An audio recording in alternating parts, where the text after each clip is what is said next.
Okay, we have been studying the studio habits. We went over our third one, Envision. I can learn to plan and picture the next steps in my work. So that I could assess you and decide how we plan, we had you fill out a planning sheet that organized your ideas into a way that you and I could both communicate that to each other.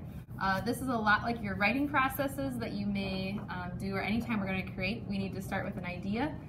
So we're going to use the terminology brainstorm and organize, which is what we did the last time. We brainstormed an idea, and then once you had your idea, you came and you organized it so that we could communicate to each other. Now we're moving on to the next steps of creating and revising, which is where our other studio habits come into play. After you have your plan, I said, go ahead and get started, and that's your creating, when you're getting started and actually making.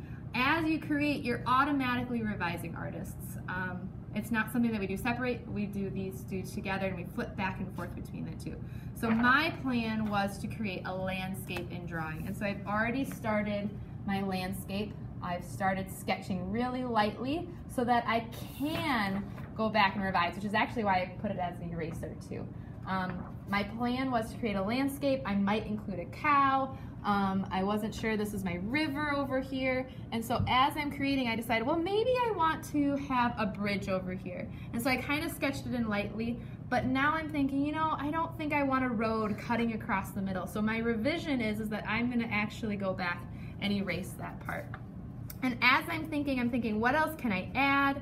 What else do I like? Do I not like that part?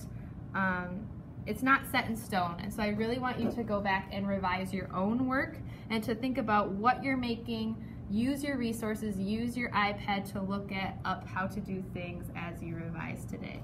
I want you to be persistent. Hopefully your plan, your idea is something that you like enough that you're going to stick with.